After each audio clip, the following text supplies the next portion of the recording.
नमस्कार। तो आज हम बात करने वाले हैं एक ऐसे सीमा संघर्ष की जो फिर से भड़क उठा है और साथ ही ये समझने की कोशिश करेंगे कि ये घटना एक पूर्व राष्ट्रपति के उस मशहूर शांति समझौते के बारे में क्या कहती है, जिसके बारे में काफी बातें हुई थीं। देखिए, शांति दूत राष्ट्रपति, ये जो पहचान थी ना, ये डोनाल्ड ट्रंप की विदेश नीति के दावों का एक बहुत बड़ा हिस्सा थी। मतलब उन्होंने अपनी छवि ही ऐसी बनाई थी कि वो एक ऐसे लीडर हैं जो दुनिया भर में कहीं भी जाकर युद्ध खत्म करवा सकते हैं।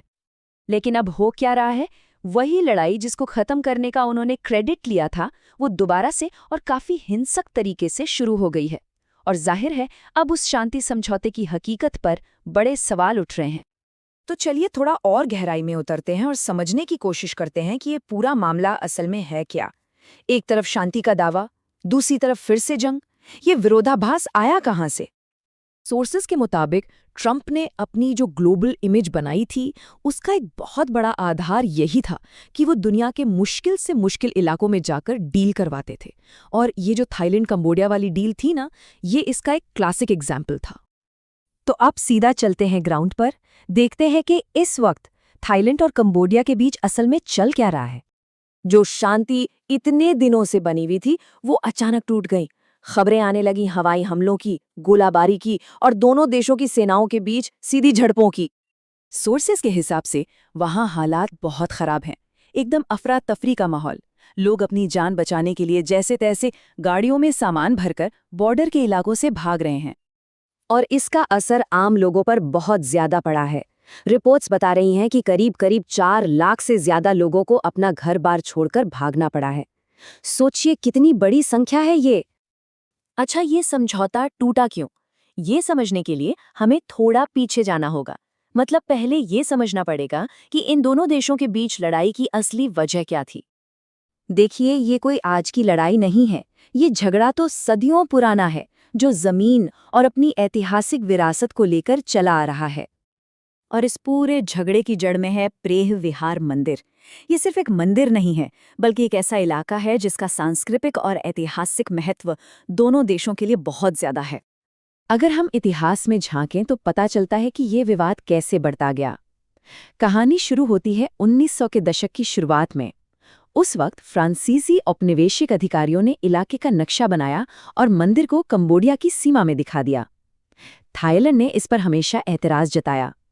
फिर बात पहुंची 1962 में इंटरनेशनल कोर्ट ऑफ जस्टिस तक, और वहां भी फैसला कंबोडिया के हक में आया। मामला कुछ शांत हुआ, लेकिन दशकों बाद 2008 में जैसे ही यूनेस्को ने इसे वर्ल्ड हेरिटेज साइट बनाया, तनाव फिर से आसमान छूने लगा। तो हुआ ये कि कानूनी तौर पर कंबोडिया का दावा तो मजबूत होता गया, लेकिन जमीन पर थाईलैंड के साथ जो तनातनी थी, वो कभी खत्म ही नहीं हुई। और यही वो पुराना छोटे लेवल का झगड़ा था जिस पर डोनाल्ड ट्रंप की नजर पड़ी। अब सोर्स के मुताबिक ट्रंप का इसमें दखल देने का एक खास तरीका था, एक तरह का प्लेबुक। पहला स्टेप क्या था? किसी छोटी मोटी बॉर्डर झड़प में बीच बचाव की पेशकश करना। दूसरा स्टेप, ट्रेड टैरिफ की धमकी देकर आर्थिक दबाव बनाना ताकि दोनों देश बातचीत करने पर मजबूर हो जाएं। तीसरा, एक बड़ा सा पब्लिक इवेंट करना जहां शांति समझौते पर साइन हो, हाथ मिलाए जाएं ताकि दुनिया को लगे कि कितनी बड़ी डिप्लोमेटिक जीत हुई है। और आखिर में चौथा स्टेप, दोनों देशों को इस बात के लिए मनाना कि वो उन्हें नोबेल शांति पुरस्कार के लिए नॉमिनेट करें। मतलब एक पक्की पीआर जीत। और हुआ भी बिल्कुल ऐसा ही। पूरी प्रक्रिया का अंत हुआ एक औपचारिक संधि के साथ। दोनों देशों ने ट्रंप की जमकर तारीफ की और बदले में उन्हें टैरिफ से राहत देने का वादा मिला। और यही वो डील थी जो अब हमें आज की हकीकत पर वापस ले आती है। वो संधि जो अब पूरी तरह से टूट चुकी है। सोर्सेस कुछ अमेरिकी अखबारों की हेडलाइंस की तरफ भी ध्यान खींचते हैं।